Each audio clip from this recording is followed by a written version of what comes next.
The O Cannabis Conference and Expo returns to Toronto June 1st through the 3rd, and there's still some good booth locations available. This exciting event is free for cannabis retailers and will feature Tommy Chong receiving a Lifetime Achievement Award at the O Cannabis Industry Awards. For more information about exhibiting or to register to attend, go to ocannabis.com. That's OCANNABIZ.com. Welcome back to the Talking Hedge. I'm Josh Kincaid, capital markets analyst and host of your Cannabis Business Podcast. Back with us is Rohit Srivastava. He's the Chief Investment Officer and Portfolio Manager with C3 Fund to give us an update on the AI-based Cannabis Index with predictive analytics, all about technical analysis, but there's a disclosure first because this isn't advice. So Rohit, thanks for being back with us. Thanks, Josh. And like you said, let's get the disclosure that, guys, this is not a financial advice. This is not, we're not asking you to buy or sell anything. We're just giving our views and what we are doing. And this is all for entertainment and learning purposes, and do your own analysis before you do your investment. We have been talking about the Cannabis Index, which is our index, which we use to track how well the market is doing. This is like way back last year when we started it, and in the last couple of months, this is what we were last week, and we were at hovering around between 475 and 535 support, and we were anticipating that it'll break off, and that's what happened. It broke off, and 535 the support up, and I think it is going to hold at this point, and that is a good sign that it's basically holding, and it's probably in the uptrend of the. It is probably at an uptrend. From a cash flow perspective, like you can see, huge amount of cash pumped in, and this huge amount of cash pumping in is a good indicator. And later on, we'll talk about like what overall from the MJ index also, how they are doing on that. But what really it is looking like is that a huge amount of cash has pumped into this market, and there is the stocks are anticipated to be in a growth area from what we can see.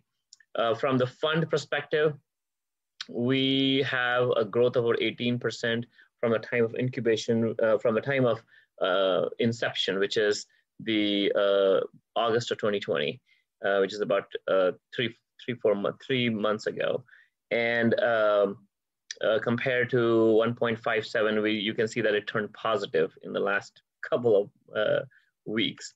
And in the last 1 month, huge growth from MJ and POTX. Like we were talking, like there's nothing new we're going to tell you that it grew 18, 19% and 14%. But we had about 8% growth. But again,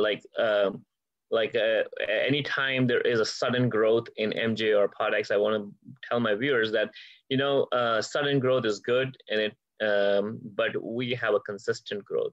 And at times of this, it might sound like, oh my God, we're not making as much as what POTX is doing. But look at the overall growth. The overall growth is way ahead of what POTX and MJ could do. And that's the idea, that it is a calculated and very controlled investment, and compared to what you're seeing in POTX and the huge volatility, it tries to reduce that volatility in the fund itself. So reiterating, 80% from the time of incubation. Last month we talked about the critical point, and during that time we were talking about that this is actually a very critical point, and we were bullish. If you go back to our video blogs, we were bullish, and we were anticipating that to break off and reach new highs, and that's what exactly happened. Same with POTX, that we were anticipating it to break off and new high. Now this week, what has happened is that it broke off, and now it reached new highs on the 9th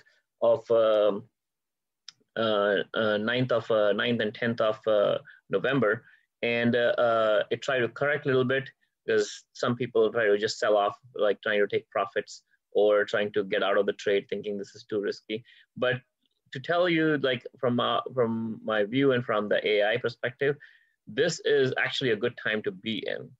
And you can see that it tried to correct, but it got the 200-day moving average support, and it has been very optimistic.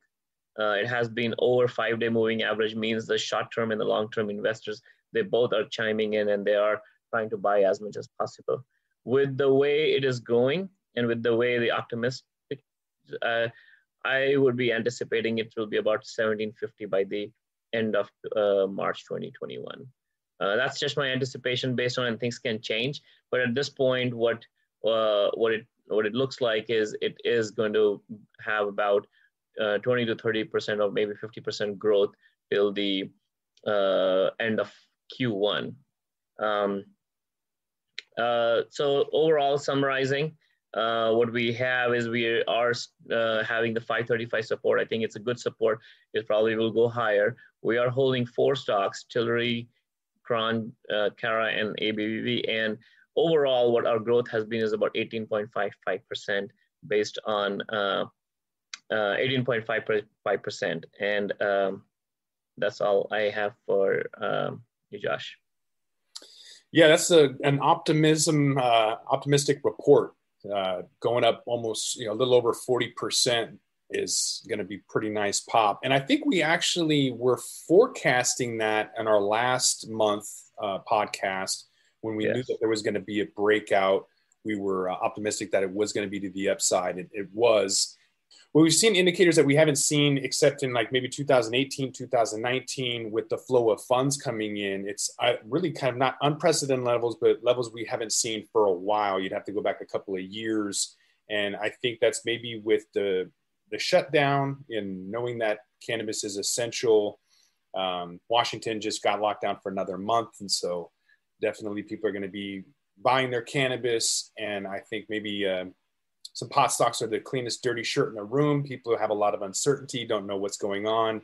But regardless, we're seeing a lot of these stocks reaching all-time highs, and volatility is there for sure, but it's definitely looking positive to the upside. So it'd be interesting to see what happens next month.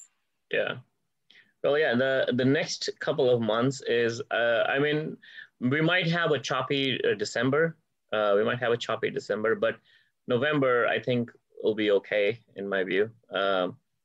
And I think in January and February, I think we should be anticipating some growth around buying some of these pot stocks on that.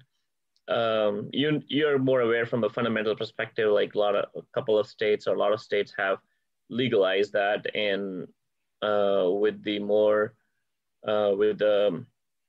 the Democrats coming in with might be anticipating more liberal approach towards legalizing this as well. So I think we'll see in the next couple of months what happens. And if there is some uncertainty in politics, then probably that might be a negative impact to this, and nothing can stop from these all falling down. But assuming that, things will be fine, things will be the way it will be, I think we should be anticipating a very good year next year. Yeah, even Virginia didn't vote on it at all. They're seeing the benefits to it. Obviously, they've got their own budget issues, and so Virginia's on board trying to follow suit with, South Dakota, Montana, Arizona, New Jersey, and then I think Missouri also had medical. So there's going to be a lot more people jumping on board. I think a lot of this is people realizing that this is going to be around for a long time, regardless of who's in office. Yes. Great. All right. Looking forward to the next time, Rohit. Thank you very much. Thank you so much. Rohit Srivastava, Chief Investment Officer and Portfolio Manager with C3 Fund. Appreciate it. With that, we're going to roll this one up. I'm Josh Kincaid. This is The Talking Hedge. Don't forget to like, share, and subscribe, or don't, and I'm out.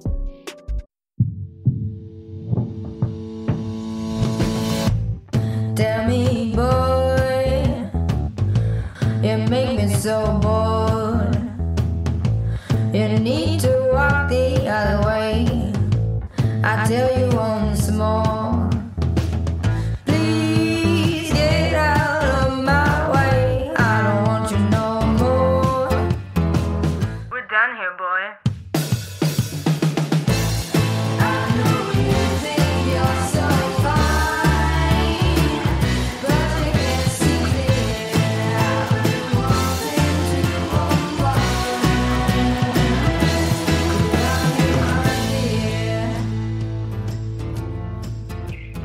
My name is Kira Reed, and I'd like to invite you to be inspired by the women who are leading in the cannabis industry. Each week, we will discuss empowerment, leadership, and what it means to be a woman in charge in marijuana, hemp, and CBD. As the founder of the Women Empowered in Cannabis community, I have had the great pleasure to get to know many brilliant and talented women who are CEOs, executives, politicians, advocates, and community leaders that are focused on creating a cannabis economy that is just, fair, and equal. We'll learn how these women make decisions, how they navigate a predominantly male industry, and what they're doing to level the playing field for women. I hope you'll join us.